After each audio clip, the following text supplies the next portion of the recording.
because of financial anxiety caused by this Democrat shutdown. According to new reporting from the Military Times, staff members at the Armed Services YMCA food pantry distribution location near Fort Hood in Texas found a line of military families stretched around the side of the building yesterday at 5 in the morning. According to the staff who work there, that is, quote, not happened ever. They've already had a 34% increase this week over past weeks. President Trump and Republicans fundamentally believe we have a sacred responsibility to protect and provide for our military families with the resources they need to thrive. If Democrats believe in this very simple premise too, they should end this shutdown immediately. Unfortunately, the severe impacts of the Democrat shutdown extend beyond our troops. Nearly 7 million mothers, infants, and low-income families who rely on government-run food assistance will be in jeopardy if the WIC program runs out of money in the weeks ahead. The more than 13,000 air traffic controllers who ensure that Americans fly safely in airports across the country are currently working without pay.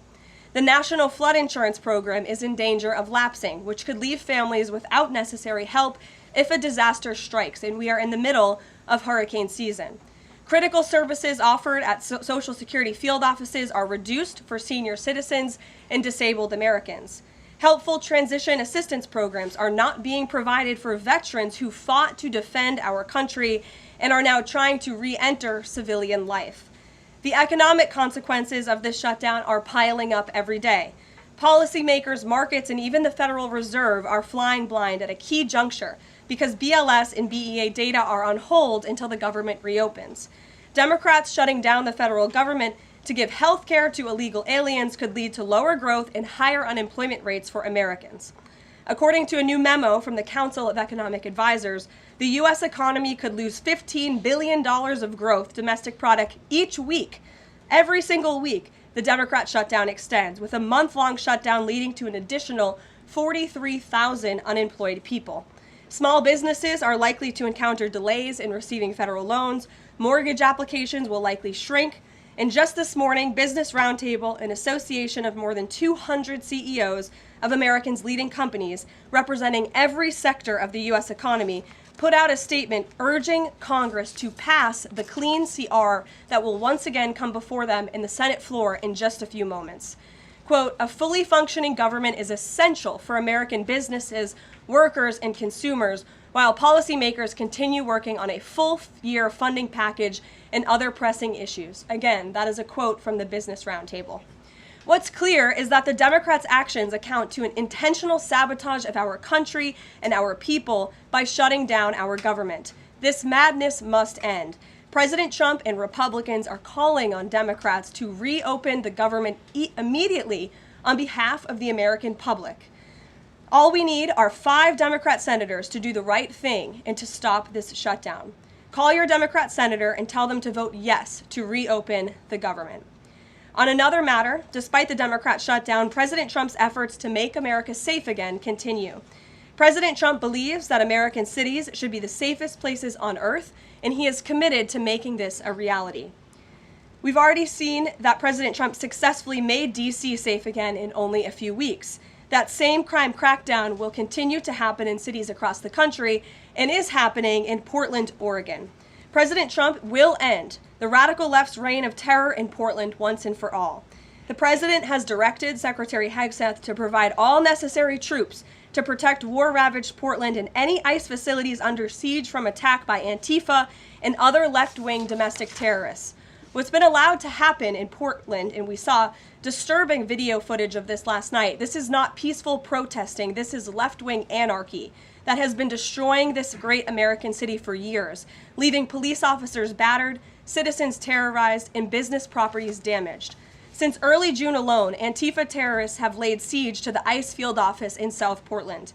These radical left-wing lunatics have violently breached the ICE facility by using a stop sign as a battering ram, hurled explosives and other projectiles at law enforcement, repeatedly assault and dox officers, berate their law-abiding neighbors, and have even rolled out a guillotine in front of the ICE facility.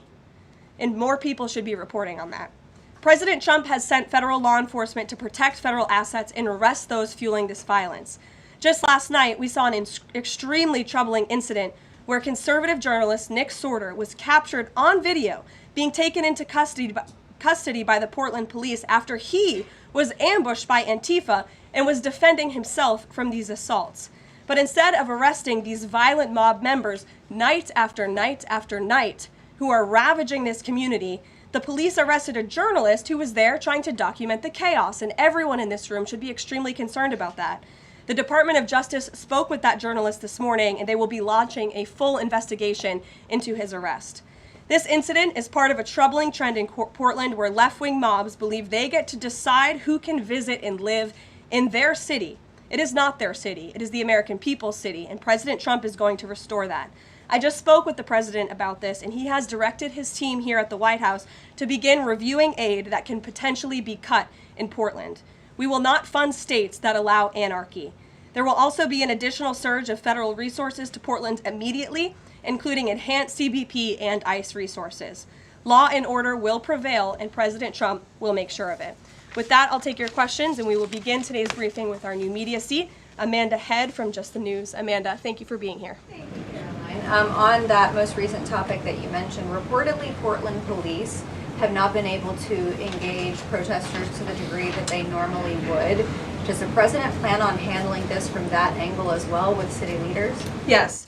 From our understanding in the law enforcement that we have here in the Homeland Security Task Force, I spoke with them this morning, and what they're seeing is that unfortunately, local police has been restricted from responding or cooperating at all with federal authorities, which is completely absurd. We have surged federal law enforcement personnel to this city to restore law and order and to work alongside local law enforcement. And we've seen the benefits of this in Washington, D.C. And all of you live here, so you can agree Washington, D.C. is and feels much safer because of the cooperation between federal and local law enforcement. They can and must be working together, and we think it's despicable that these local elected officials who swear an oath to protect their people are preventing law enforcement from doing their jobs on the ground. So that's why the president has directed his team here at the White House, and they are already on it to look into how we can cut funds.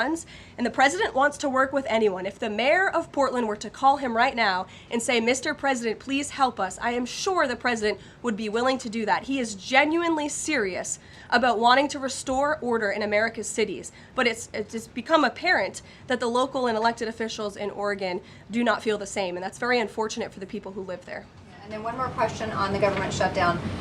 Should there be some type of scheduled layoffs to maybe entice Democrats to come to the table, like every hour another agency, another 100 pink slips? I'm sure Russ Vought has a list of folks ready to go.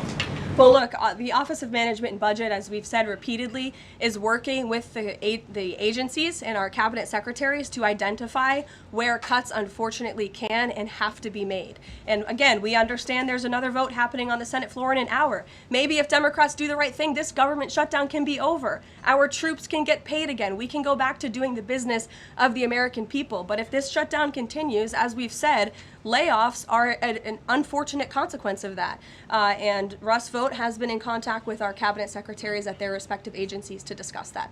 Thank you, Amanda. Kelly. How would this administration define what makes a Democrat agency, which agencies, and what constitutes being a Democrat agency? I think this administration has been very clear, Kelly, that we're not going to tolerate waste, fraud, and abuse in our government. And we've also been very clear to point out when agencies or when programs do not align with this administration's values of putting our country first. You've seen that with USAID and in various other cases where there's been cuts made or funding has been slashed. And so, again, unfortunately, we're having to do a massive review of the bureaucracy to be good stewards of the American taxpayer dollar.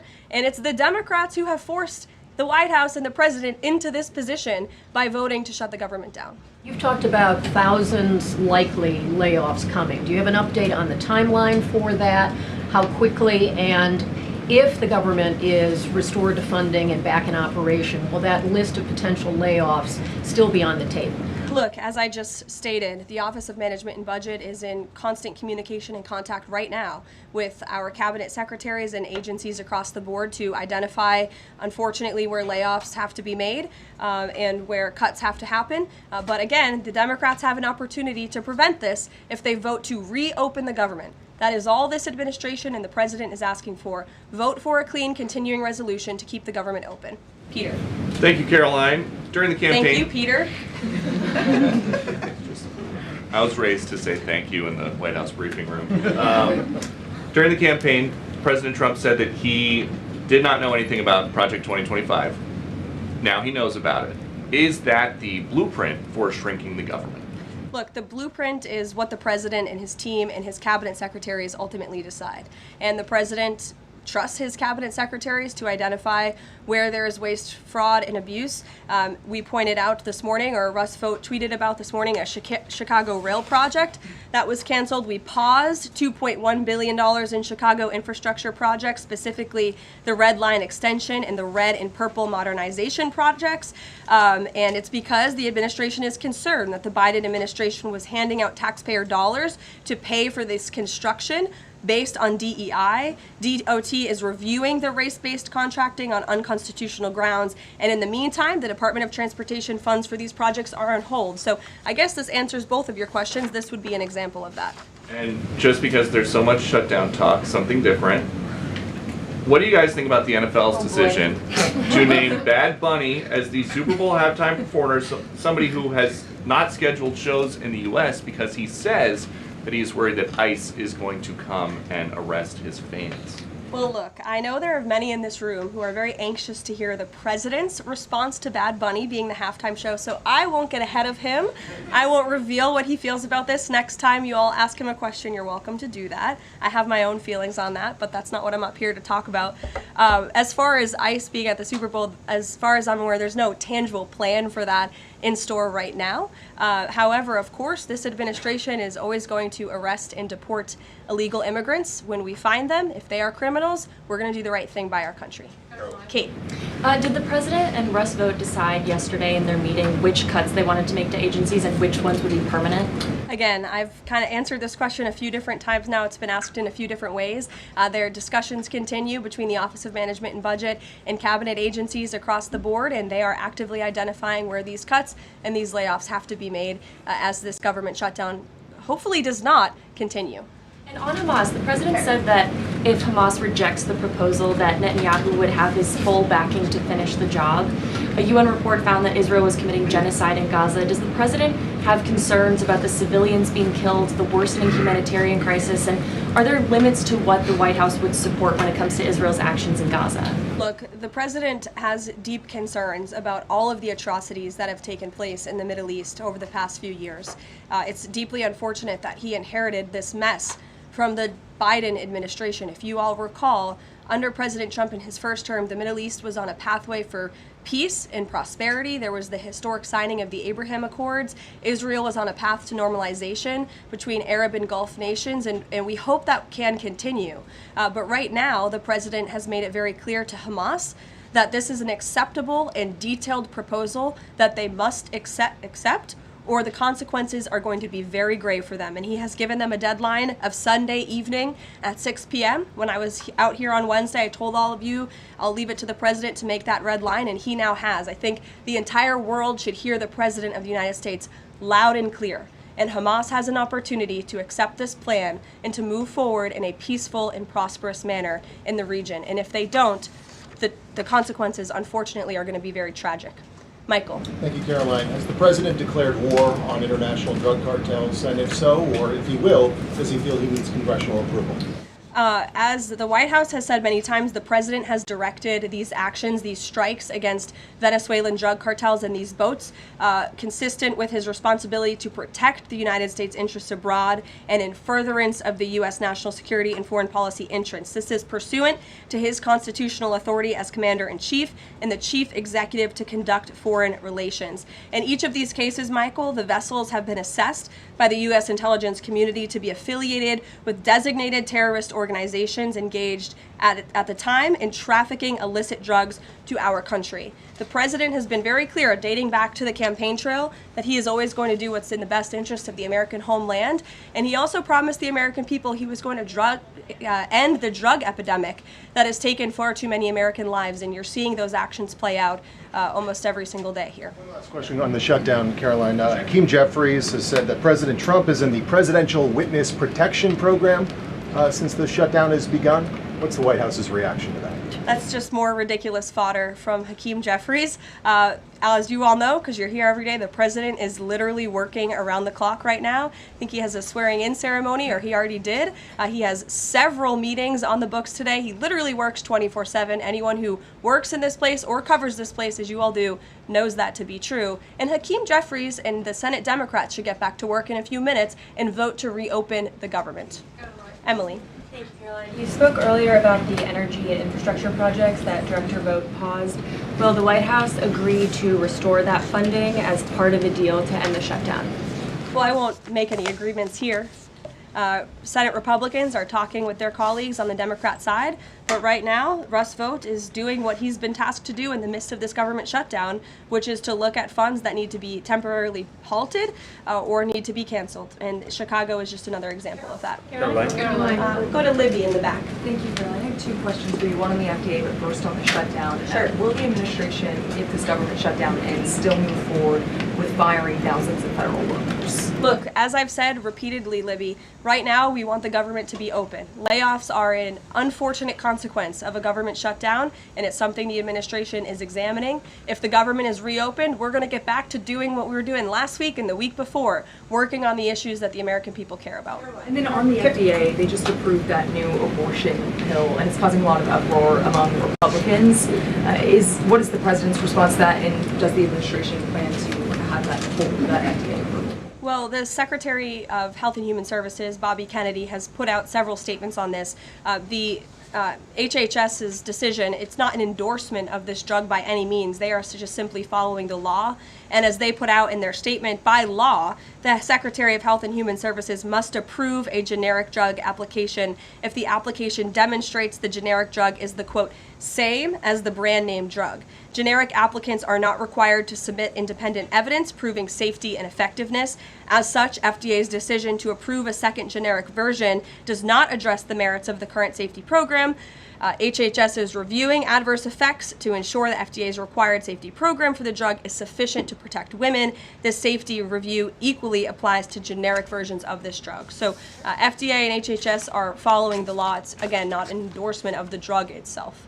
Mary. Thanks, Caroline. Two questions on the shutdown. You've argued that these impending layoffs are necessary to keep essential services up and running, but that has never been the case in any previous shutdown. Even when the government was shut down for 35 days in Trump's first term, you've never had to lay off thousands of workers to keep essential services up and running. So why are layoffs now necessary in this shutdown? Because we have an administration and we have a president who are wholeheartedly focused on restoring fiscal sanity to our government and doing the right thing by the American taxpayer. We are $37 trillion in debt, and the federal government is currently shut down. There is no more money coming into the federal government's coffers. And as you've also seen since the beginning, in January, this administration is focusing on waste, fraud, and abuse. And so Democrats have given this administration an unenviable choice to have to take a look at the balance sheet and identify where these cuts and layoffs can be made. And you just said this is an unenviable choice, that this is an unfortunate consequence, but the president has described this as an unprecedented opportunity to lay off additional workers. He's posted a video likening Russ Vought to the Grim Reaper. So which is this? Is this an opportunity to fire more workers or an unfortunate consequence? Look, the president likes to have a little fun every now and then, and I think both things can be true at the same time. The Democrats have given the administration this opportunity, and we don't like laying people off. Nobody takes joy in that around here, and if you think that, then I think that's very sad. You view the White House and our staff as wanting to put people out of work. Nobody wants to do that, but sometimes in government you have to make tough decisions. Carrie. Going back to Portland, as far as the city council there is concerned, they appear to be very sympathetic towards the protesters over at the ICE facility. Is the White House considering invoking the Insurrection Act over in Portland? Is that something they are considering also? As far as the Portland City Council is concerned, are they looking at the members there who are appear to be helping out the protesters as far as suggesting to get burner phones, et cetera, et cetera? That's not something I've heard that's under consideration or discussion at this time. Caroline. Caroline, who's ever yelling in the back? Go ahead. Me. Sure. Thank you. Bianca Gracia here, and I have a question. This week, the Democrats have chosen illegals over hard-working Hispanic Americans during Hispanic Heritage Month, causing the White House to cancel the celebration with the president. Is the president open to letting the Hispanics who overwhelmingly voted for him have their own siesta fiesta in the White House lawn opposed to the fancy, we don't need fancy schmancy, right? You can give us the backyard and we'll fill it all in and have in our own fiesta. Is the president open to that? I had no idea she was going to ask that question. I just want to preface that. I've never met you. I just want to say that, but welcome to the briefing room. I love your energy.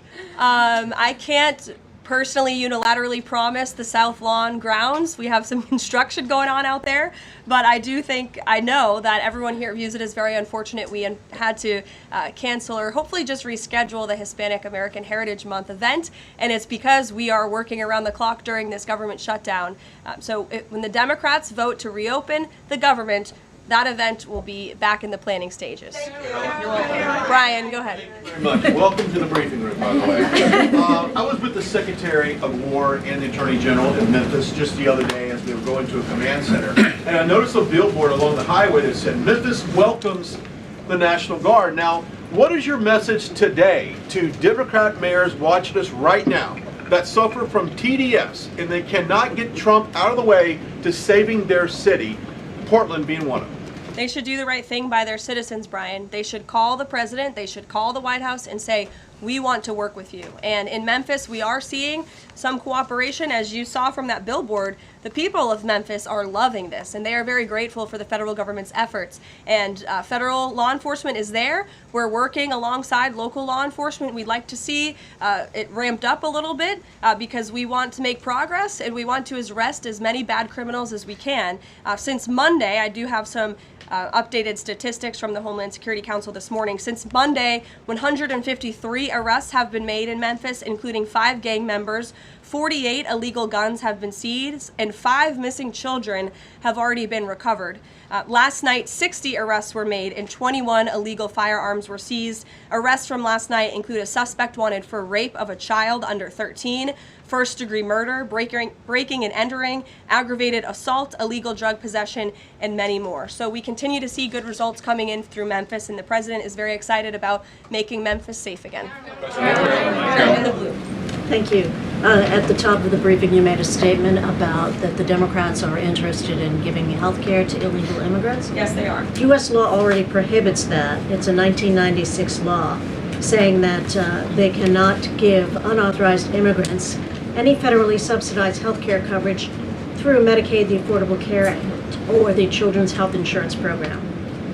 There seems to be a disconnect in the messaging. Are you denying that Medicaid money has never gone to illegal aliens in the United States of America? I'm asking you if you can explain the disconnect in the message. I most certainly can. The Democrats' proposal, their continuing resolution, let me just reiterate, the Republicans' continuing resolution was a clean continuing resolution. There was no partisan politics injected into it. There were no conservative wish lists injected to it. What the Republicans want, and still want to this very second, is a clean continuing resolution to fund the United States government. What did the Democrats want in their continuing resolution? They inserted a provision to undo a provision in the Working Families Tax Cut, the One Big Beautiful Bill, that ended taxpayer-funded health care illegal benefits for illegal aliens. Democrats' proposal would require Medicaid to pay more for emergency care provided to illegal aliens than Medicaid does for American patients who are disabled, elderly, or children. And this bill would have also allowed California to continue a gimmick that funds its Medicaid for illegals program. Those are things that we ended, the Trump administration ended, with the passage and the signage of the One Big Beautiful Bill. And it is an undisputed fact, a fact that under the Biden administration, illegal aliens were absolutely receiving taxpayer-funded health care benefits. In fact, in fiscal year 2024, Medicaid costs for emergency services for illegal immigrants skyrocketed by 142% from the previous year to $9.1 billion. That's $9.1 billion taxpayer dollars that were going to emergency services for illegals. Between President Trump's last full fiscal year under his first administration and Joe Biden's last full fiscal year, Medicaid spending on emergency services for illegal immigrants nearly tripled. There was an increase of 196%. between 2020 and 2024. And I have a chart here for you, and I'm more than happy to email it to you. I'd also like to add, because some were asking dishonest questions yesterday about emergency rooms. In Southern California, according to healthcare professionals in 2023, under the Biden administration, Southern California's, quote, entire healthcare system was being bombarded with illegal immigrants and forcing American patients to endure longer wait times. In Denver, Colorado, the CEO of Denver Health stated that 8,000 illegal immigrants made 20,000 visits to the city's health system in 2023, leaving an uncompensated bill totaling over $10 million. So when an illegal alien goes to the emergency room, who's paying for it? The American taxpayer. The main safety net hospital in Denver had to turn away patients due to the massive influx of illegal immigrants into the community, and UC Health Hospitals in 2024 reported their system was under stress from an increasing number of migrants. As a result, according to the head of emergency departments and urgent cares across the hospital system, quote, access is impeded for everyone. These are healthcare professionals who dealt with this directly, and there's a lot more where that came from. It is an undisputed fact that Democrats want to give taxpayer-funded healthcare benefits to illegal immigrants, period. Ed. Yeah, thank you, Kevin. Is the president talking directly to Democratic senators to try and get their vote for a clean CR? The Senate Republicans are speaking directly with moderate Democrats. I understand those conversations have become very serious, and we hope positive in the right direction so that Democrats will do the right thing. I don't know if you saw overnight a refinery in California went up in flames. Is the president going to help the governor should gas prices spike, or could he help the governor? Look, I know the administration and the White House are aware of that situation that took place. I don't have any announcements for you, Ed, on that. Has the president seen the first draft of the commemorative coin that the Treasury is doing for the 250th anniversary? It has his face on it. Oh, I'm not sure if he's seen it, but I'm sure he'll love it. Kara. Thank you, Caroline. It's now being reported that former President Biden's DHS and TSA placed peaceful January 6 protesters and even Americans who refused to wear masks during COVID onto watch lists usually reserved for terrorists. Most of these people were not charged with crimes. Does the White House have a comment on the prior administration violating the free speech and due process of these Americans? And where is the outrage from the left that claims to stand for due process and free speech? And after that, I have another question about protecting journalists from Antifa. Sure. Well, Kara, to your first point, please send me that report. That's certainly very concerning. I haven't seen it myself, but if indeed that was happening, it's something I'm sure the Department of Justice and the FBI would deem worthy of looking into. And journalists, as you mentioned earlier, are being increasingly attacked by leftist protesters. I was actually assaulted outside of President Trump's United Nations speech, and I think the White House is aware that a Portland journalist was almost blinded by an Antifa protester. This has been a problem that's gone on for years, and police often say that their hands are tied. Does the White House have a plan or plan on issuing a statement maybe discouraging this violence against journalists out on the street like me and so many others in this room? Well, I hope that my statement earlier in the briefing served that purpose, but of course we condemn violence against anyone in this country, and journalists as well, who are exercising their First Amendment right. And there have been so many incredible independent journalists across the country who have gone undercover within Antifa and really have come to understand how this is a growing domestic terrorism threat inside of our country. And I would encourage maybe some of you in this room to get outside the Beltway and go do some of that undercover investigative reporting, because it is really incredible what they found. I met with one of them in my office yesterday, and they're doing very dangerous work in difficult circumstances, and Antifa is a very violent group, as you've experienced and that many others in the media have as well. Christian. Yeah, thanks, Caroline. Following up on Libby, sort of on the other side of the abortion debate, has the president abandoned his campaign pledge to mandate insurance coverage for IVF services? No. Was there any update on that? We flew by that May EO deadline for the White House to produce a plan. I literally just read a statement from the Health and Human Services on for Libby at least, as far as IVF goes. I'll check in with our policy team and we'll get you some updates. Russia, how concerned is the White House that the Russian Navy seems to be escalating its provocation of NATO allies? I'm talking, of course, to the several close calls they've had with the Danish military during the EU leaders meeting in Copenhagen. It's something the administration takes very seriously, and we are constantly monitoring it. The National Security Council here at the White House is in constant correspondence with our NATO allies, and the president speaks to many of them as well. Caroline, we've seen a spate of gun violence in this country, both mass shootings. We've seen this Michigan church that was attacked, children being shot in pews in Minnesota. We've also seen politically motivated assassinations of Minnesota lawmakers, Charlie Kirk. Has any of this made the president or the White House rethink gun safety prevention in this country? Either red flag laws, I know that was a conversation in the first Trump administration, or is there anything on the table right now on gun violence? Of course, this is an extremely pressing issue for the administration in our entire country. It's deeply alarming to everyone here, the violence that we've seen taking place all over the country, the assassinations that have unfortunately, tragically taken place throughout the last several months. There are many discussions about how to prevent such violence and how we can ensure that law enforcement has the resources they can on the ground to not only respond, but again, to prevent such tragedies from taking place. If there are red flags with an individual in a community, that they are treated as an emergency, a public safety emergency, not just, turn a blind eye to.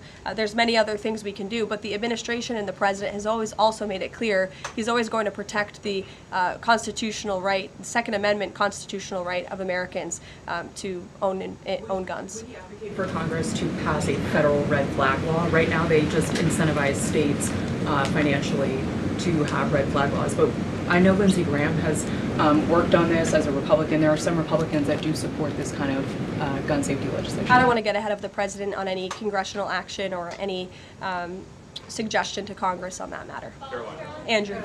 Thank you, Caroline. Two things. First, to follow up on something you said earlier about hospitals treating undocumented or illegal aliens. Is it the administration's position that hospitals should not have to treat people who come into the emergency department who are not here legally? No, that's not our position. Our position is that it's completely unacceptable that the Biden administration paroled and encouraged an invasion of tens of millions of illegal aliens into our country and then promised them free health care. And the Democrats are on the record repeatedly stating that they believe illegal aliens should have healthcare benefits, free healthcare benefits in the United States of America. So that is a recipe for a disaster. Of course you're going to encourage a mass illegal invasion of our country, which is exactly what happened. And we've seen the unfortunate consequence of that, where American patients are being put last, where American patients are having to wait in wait rooms, where grandmothers and grandfathers are waiting hours and hours for care because they're being put behind the line to illegal aliens. And we don't agree with that. We don't support that. That's why the administration is desperately trying to fix it and deport the tens of millions of illegal aliens that the Democrats and the Biden administration allowed into our country. And we'd love to continue doing that work so long as the federal government is reopened. And there are many federal law enforcement agents and officers right now who are working without pay. That's unacceptable. The Democrats need to reopen the United States government, and we hope that they will do the right thing on the Senate floor in just a few moments. Thank you, everyone.